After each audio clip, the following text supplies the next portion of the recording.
Josh, welcome to the weekend briefing. So you recently left the ABC. How is life after the ABC? And I'm asking for a friend. Wait, you did?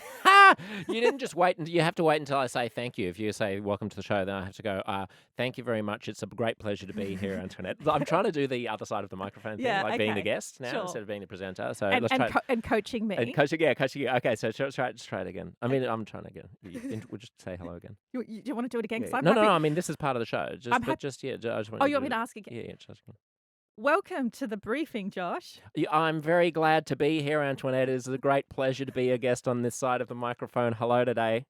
Good morning, How afternoon. how is life after How am the I doing so far? after the It's ABC? great. It's great. Hmm. Who wouldn't want to not have a job? Yeah. You Okay. know, it's not having a job is fabulous. They still pay me money for my podcast. Yeah. I Great. mean, but I have lots of people who listen. And since I left the ABC, I have even more people who listen and even more people who pay me. So why would you not want to, like, I feel like I've got a weight has lifted off my shoulders and I've emerged from some kind of a fugue state or a fever dream where I've been in this system which has its own internal logic and has its own kind of hierarchy and pecking order and way of Yes. doing Yeah. things, and it's highly, bureaucratized. It is a big organization, and then you exit it and you go, why was I a widget? Yeah. Like, what was the point of being a widget? Well, I'm glad you're widget free. I'm widget free. You did say you were too spicy for public broadcasting. And what does that mean? Because nobody really likes bland tofu. No, that's true. It's really hard. I mean, as I suspect you know something about, it's hard. I empathize with the position of the public broadcaster. Like, Hmm. they do have to be credible, and they do have to be impartial, and they do have to be unbiased and perceived to have no skin in any controversial game. At the same time, nobody's going to consume content that's milquetoast and anodyne and without sparkle and personality. So, Mm. how do you create personality and individuality and authenticity and kind of creativity and a little bit of pizzazz and a kind of a rambunctious place where there are lots of voices all having interesting conversations, if you're so cautious that you are operating from a place of risk aversion and cautiousness all the time? And I don't know, I mean, I'm glad that I'm not running the place, Yeah. but It's a tough gig. it got to a point at which Yeah. I was like, I'm not the person that they want me to be, and to do the things that would be required of me to be Mm. that person would be corrosive to my soul and corrupting to my integrity. So why? And so you were here, and I want to continue speaking on the topic of flavoursome because you changed your name from Josh Szeps to Josh Szeps. I never changed my name. When You I changed moved, your name back. yes, when I moved to the United States, for people who don't know, I spent most of my Yes. professional life, most of my adult life in New York City. When I did communications and journalism and that sort of stuff here, I was working on radio stations I was good at doing impersonations and writing comedy. So I was doing a lot of satirical comedy. I worked for Mike Carlton's show when he was on the Drive show on 2UE, and then moved with him to Breakfast, and I would impersonate John Howard and Kim Beasley and Alexander Downer. And while I was doing that, I thought I really want to work in New York City. Like, that was my sort of aspiration. There are just Yeah. so many more opportunities in broadcasting there than there are in a medium-sized market like Australia. And when I got to New York and I got an agent and I started booking jobs and I started working, in television, it just got so annoying. People saying, "Oh, what is that last name? What is that, Schweppes? What is it, Speps? How do you say it, Sheps? Where's it from? What's Speps?" And like, I mean, it's like it just becomes this drum beat, this Yeah. backdrop, because my name is spelled SZEPS.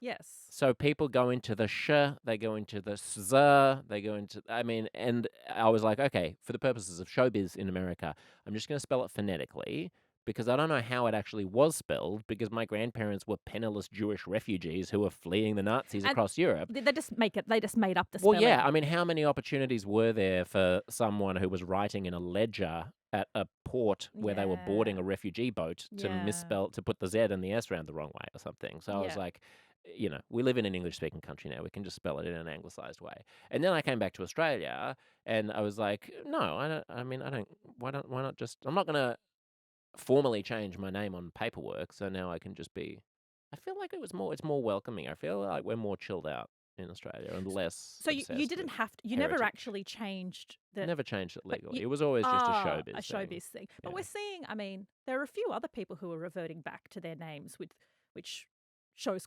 closer cultural ties. Yeah. Like, is that important to you to?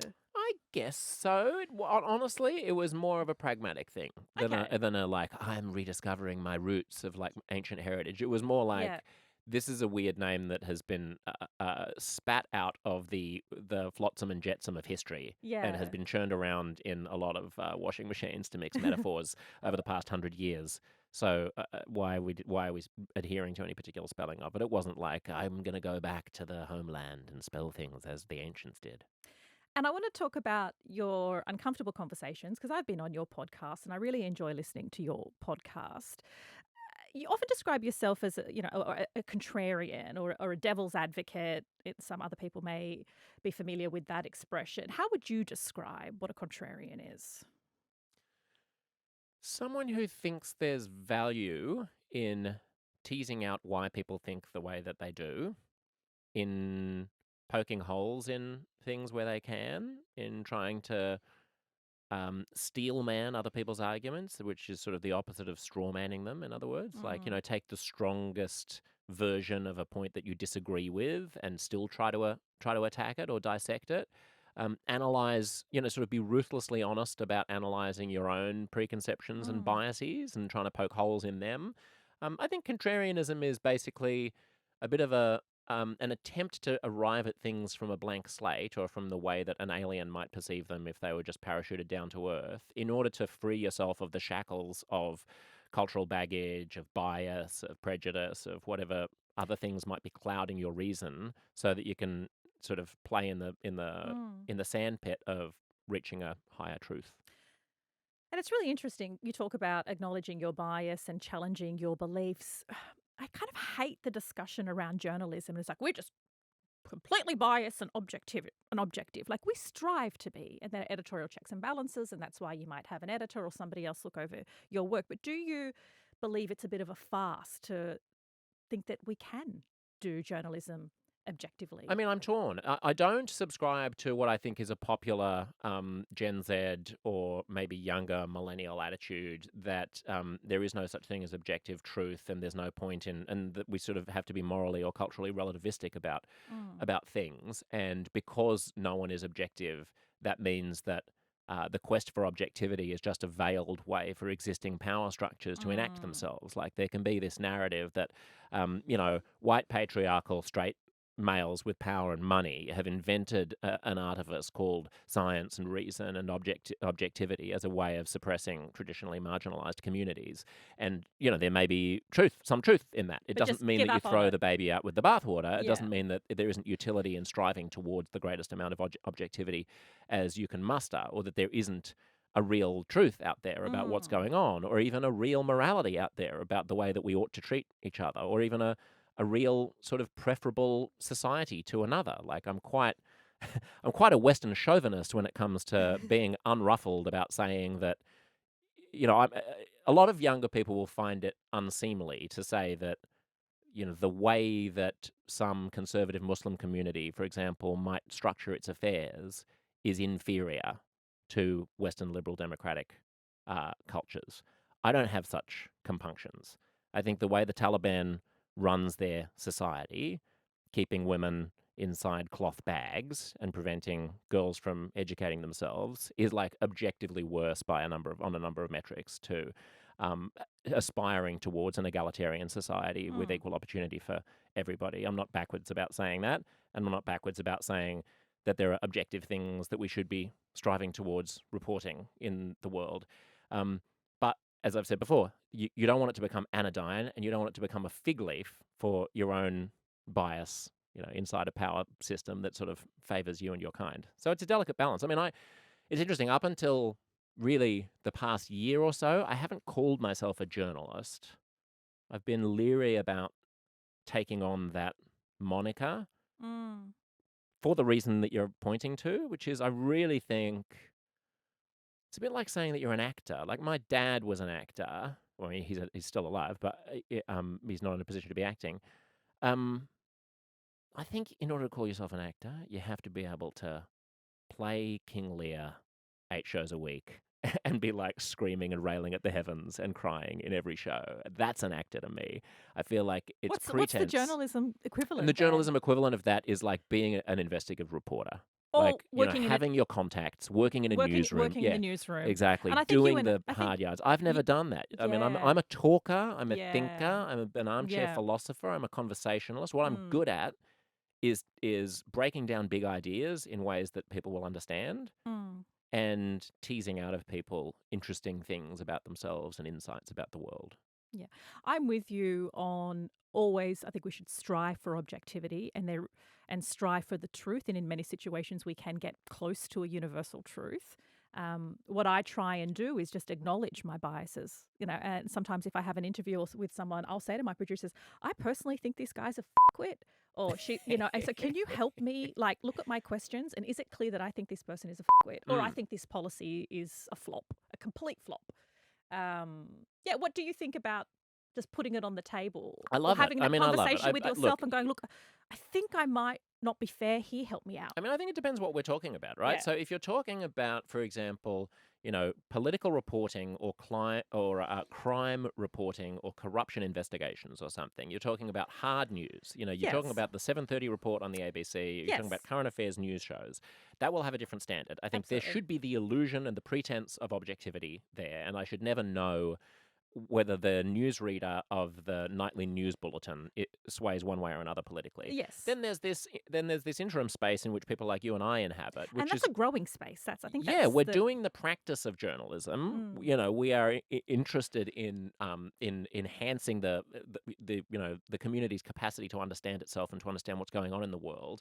And I'm on your side in that one. I mean, you and I just disagree about a lot of things, including Palestine and Israel, but as I said, you when have said that before, but I want to know what it is we disagree on. What do we disagree on there? oh, it's a matter of emphasis, I think, probably. But let me just finish. We can get to Okay, that, we'll but let get me to just that. finish Yeah. that point, Yeah. which is I've always felt that when you're doing like a talk show or something which is not hard Uh, reporting, yeah. then it's less important to present a pretense of objectivity than it is to be committed to the principle of fairness. I agree. Don't pretend to me that you don't have opinions. We all know that you do, but be Yes. fair. And I always took that attitude of like it Mm. shouldn't matter that the audience might be aware that I'm not a complete blank slate as long as they always find me scrupulously fair and free of bullshit Yeah. when I'm and and talking to and my wi- opponents. and willing to listen. Yeah. And I think it can be a difficult balancing act because people want you to dip into commentary and they turn to you for commentary. Mm. But then it's like, oh, too much comment. Yeah. I just feel like legacy institutions, particularly newsrooms, are struggling as their journalists or presenters become personalities. And I hate that kind of social media Yeah. personality thing, but it's like, well, you're hired for one thing. Well, I And also think there's a misunderstanding sometimes about what is useful in groping towards truths as a community or as a demos. Like it is important to do the objective fact thing, yeah, but it's also important to create a sphere in which there's a big, boisterous, chaotic cacophony of different voices who are all trying to struggle towards a higher form of enlightenment. Like I'm very much a kind of free speecher in that regard. mm, Like, if I'm ever faced with the option of curtailing speech, because, I mean, the pandemic was a good example, the voice referendum was another good example. When we have these hot button issues where we know that there's a lot of treading on eggshells and it's very easy to accidentally trigger a tripwire and say the wrong mm, thing and you're going to get hounded by it. We could think of the Me Too movement, you could think of transgender issues, indigenous issues, race, then there can be a tendency for people to just want to shut up and to sort of pucker up a little bit yeah, and try to enforce a kind of conformism. On the left, that can come across as a slightly smug sort of social justice conformism where you're very tutty and You're very sort of showy about, oh, well, we're going to start this Mm. Zoom meeting with a bunch of middle-aged white women by doing an acknowledgement of country to prove to each other how good our bona fides are about not being racists. But how much does that actually achieve for Indigenous people? I don't know. We can ask First Nations people about how much Mm. they care about non-Indigenous people doing a welcome to country on a Zoom call for an HR meeting. But so that shows up that way on the left, and then on the Mm. right you can get these kind of extremely offensive sort of uh, kind of like stuff the system type of Elon Musky, Trumpy, alt-righty spaces in Where they're which, like, we should ban all acknowledgement of well, countries if yeah, we're sticking with that example. they kind of have their own Yeah. conformism and their own Yeah. stupidity and their own groupthink. And I think if we're going to survive the 21st century, I mean, I really think the stakes are that high. We have to find ways of bridging the Yes. conversation between people who think that they disagree with each other, find some of the common ground, and be a bit brave Mm. about having conversations and talking about things in ways that might get us shot down or that might trigger the mob to come for us on social media or that might get Yeah. us fired. There is a spectrum, though, of people being too afraid to talk and walking on eggshells, don't want to say the wrong thing, so they just don't say anything at all. So they stick to their echo chambers. And then at the other end, there you can raise some legitimate questions about, do some views still need airing? Do we still need, in the interests of balance and having a conversation, for example, talking about whether vaccines cause autism or things that have been so wildly disproven or things that are so dangerous? Do we still, are there some Well, issues or some things how where would where how you would you draw the line? no, not really. Okay. The line would be that you push back against that point of view yet again, as you have done a Yes. million times. Yeah. But if the proposed solution is that you ban that point of view, or that you like use the force of It's not, government to not suppress it, well, not ban it, but you have a choice whether you platform it. yeah, I would not platform it. Yeah, Yes, yes, there yeah, are that's what I'm saying. absolutely There are there some things where you're just like, I'm not having that certainly, conversation yes, for the yeah. 900th No, time. that's right. I mean, I Yeah. would never do a podcast episode about vaccines and autism. I would never do a Yes. podcast episode about climate denial. I would never Right. do a So there podcast are. episode Yeah. about gassing the Jews, and I would Yeah. never do a podcast There are some episode things that about are all just so Muslims being inherently, terrorists. so many things that are These are so not interest. inherently objectively. Well, they're not interesting. I mean, It's, they're stupid. They're not. yes. There is no there, right? Yeah. Now, if there was a wide phenomenon of people believing a piece of nonsense, and I wanted to debunk that, then there would be Sure. utility in wrestling through A public interest. and maybe hearing from them, and Yeah. so maybe you would air it in the context of trying to push back on it a little bit. I mean, I sort of went viral the last time I was on Joe Rogan's Mm. show, where I've done his show 7 times, and there was this brief moment where he was spouting some anti-vax nonsense, and I called him out on it. And people rarely call out Joe on his own show Yeah. because he's But he regarded also as the responded godfather. well to it. I mean, he's a great guy. Really, I think you can question whether he's a force for good or bad in the world, but as a human being, as a person of character, he has great character, and he's a stand-up guy, and he was willing to cop that he was wrong Mm. on that. And it had to do with whether or not vaccines cause heart inflammation Mm. at Mm. higher rates than COVID itself does. Right, this was one of an anti-vax thing that had been going around. So talking about that and discussing it, airing it, I don't think that's a problem. Even if there is a risk that some people who haven't heard that claim will now hear that claim and But might go down the rabbit hole. particularly at that time, it was relevant because a lot of people were believing that and misinformation Yeah. was rife. Yeah. And Yeah. like, I mean, I wrote a piece for the Sydney Morning Herald and The Age towards the end of the lockdowns in Australia, saying, can we have a sane conversation about human rights and lockdowns? And that was an unpopular position to be taking at that time. We were still in a situation where, I spoke to a woman on my ABC radio show who had flown with her family and young kids for the first time since the beginning of the pandemic from Melbourne to Adelaide. She arrived in South Australia. One person on her Virgin flight tested positive, and she was sort of collapsed into this Kafkaesque nightmare of being locked up at the airport, her kids being, locked up for 8 hours, then being transported by South Australian police to a hotel where they were in quarantine for 3 days. And after she complained, they agreed that she could be deposited back into Victoria. So her family, in this nightmarish week, were not allowed to be free in South Australia, but were driven under police escort to the Victorian border and dumped into Victoria across the border, where their kids saw sunlight for the first time in 5 days or something. Now, that sort of thing didn't get a lot of criticism at the time, because there was an elite consensus that this Mm. is a devastating pandemic and We we just get need to sort of ex obey. We all need to do our weight and we need to pull our weight and sort of do our bit and not be Joe Rogan-esque contrarians who are upsetting the apple Mm. cart and maybe undermining public health. Well, stuff that. I I mean, know in I hindsight, now that's that we look ridiculous. back, because there was one instance where my sister-in-law, heavily pregnant, was in ICU. She had COVID. She was very sick. My brother, because he was a close contact, was in hotel quarantine because they were living with my parents. My parents had contracted it. They were very sick, being boomers. We weren't allowed to go in. There was a 2-year-old who my parents, who were sick, were looking after, but we couldn't go in and look after help take the toddler, because then she would this ridiculous situation where we have a pregnant woman in ICU that I try and go and drop some things off to, and like, nope, you can't bring anything in. I'm like, well, she's already got COVID. What am I going to bring in?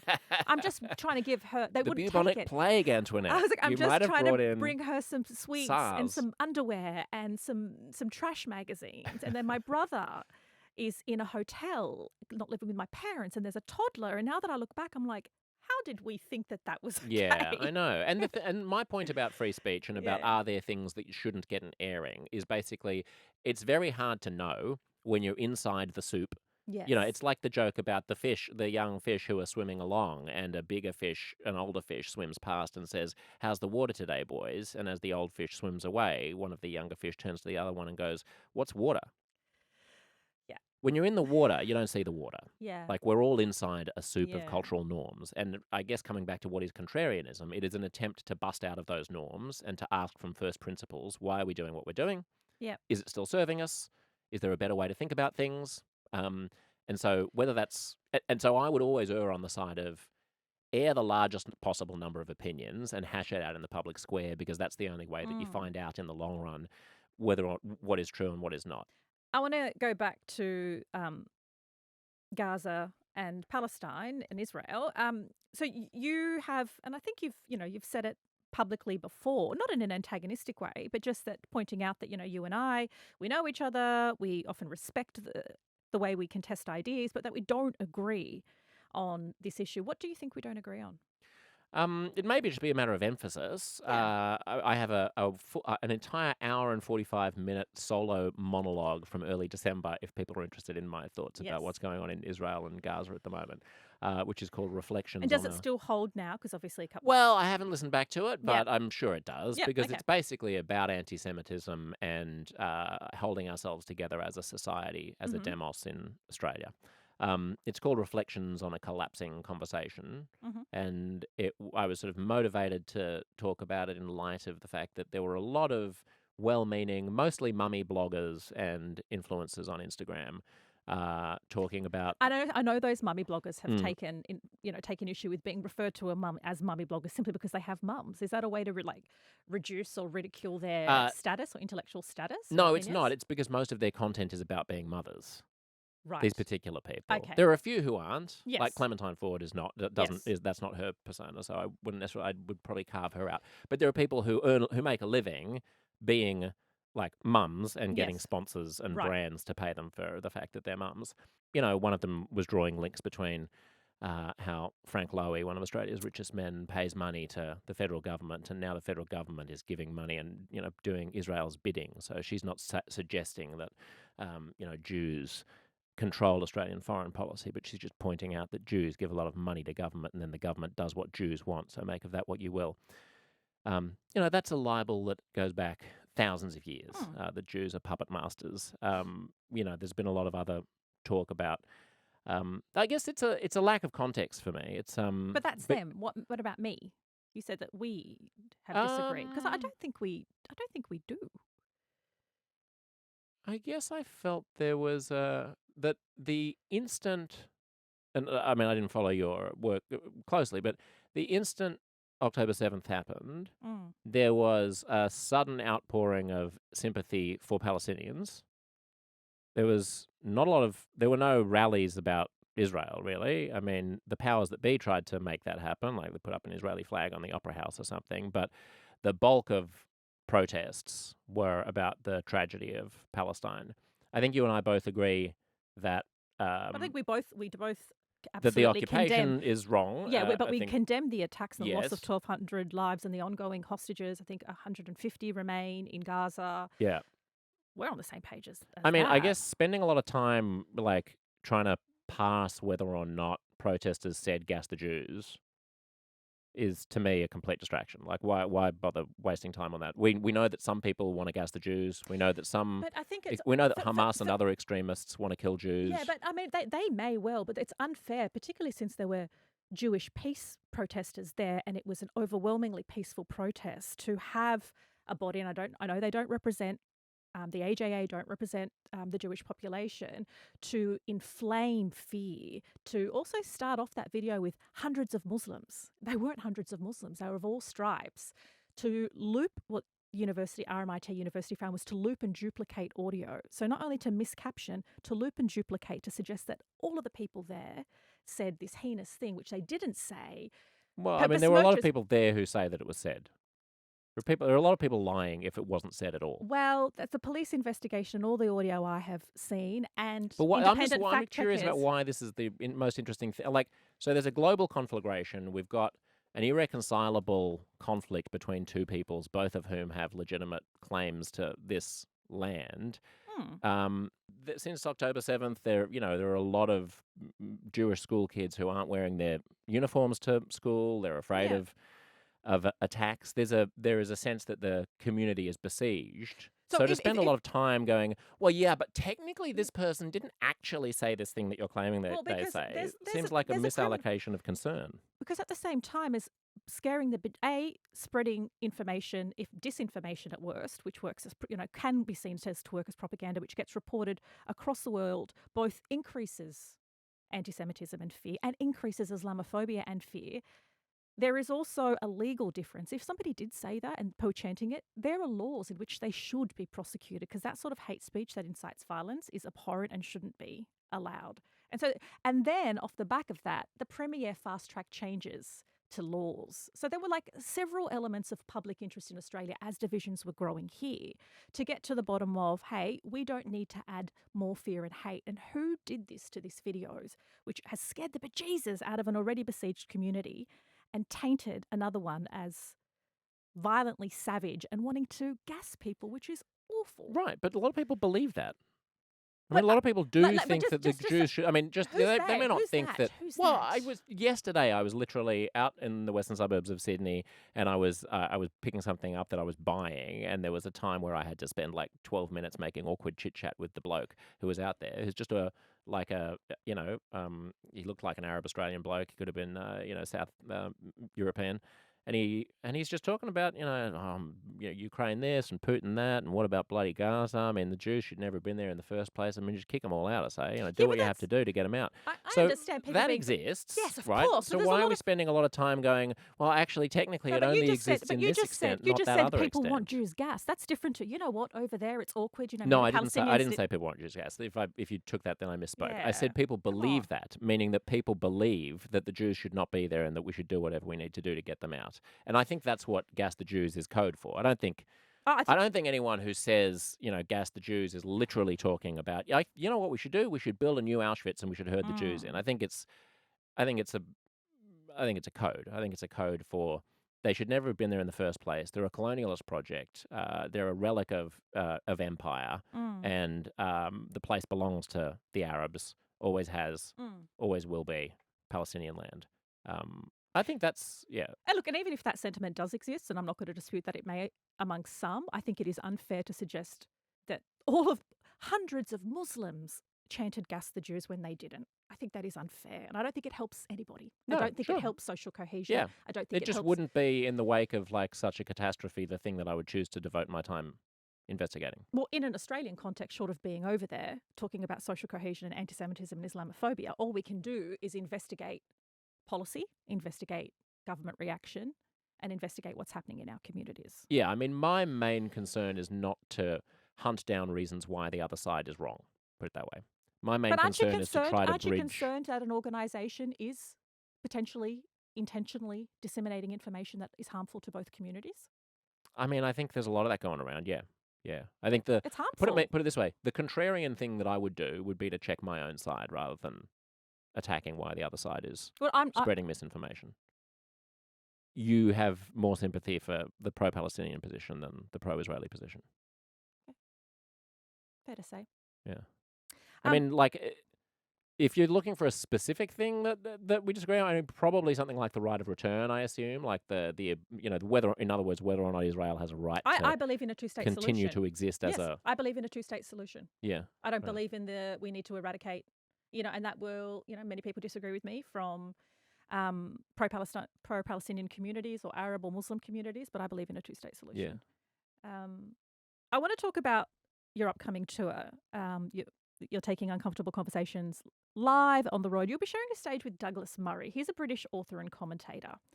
Um, he has been described as far right, even though that's something he disputes. Can you have really intellectually stimulating conversation with someone at an extreme end of the spectrum, irrespective of which end that is? Depends who they are. I mean, you would certainly be able to have an interesting conversation with Karl Marx, I would imagine, right? Yeah, That would be interesting. If it was alive, I'd love to have him on yeah. stage. You can't have an interesting conversation with an ideologue, I think, who has made up their mind about everything in advance and isn't Mm, interested in wrestling with ideas. Douglas is a fascinating guest precisely because he's so like sort of prickly and hard to pin down. Like, I mean, there's a mm. lot that I will disagree with him about, and there's a lot of things that he's flirted with that I will object to. But he's a ferocious thinker. I mean, he talk about pro-Israel. I mean, that's one thing that I'm sure will come up in the tour. Well, Douglas Murray, something that rolled me up. He came to my attention last year because he wrote for The Australian, and the title of the article is "Sorry, but can we please stop the guilt trips?" Australia has a choice: concede all failures of the Aboriginal people that they are directly due to settlers, or at some point give itself a break. The English did nothing wrong, neither did any of you. Like, I read that and I thought, why should I give a shit what a white Englishman who doesn't even live here have to say, especially about Indigenous people and how the rest of us Aussies should feel? Is that a question? Yeah. Like, why That's should the I give a question. shit? You And don't. why? You shouldn't. You don't have to. You don't have to give a shit But about anything you did don't you want not to. read that and be like, I was just like, I didn't see oh, that. That's the first time hearing about it.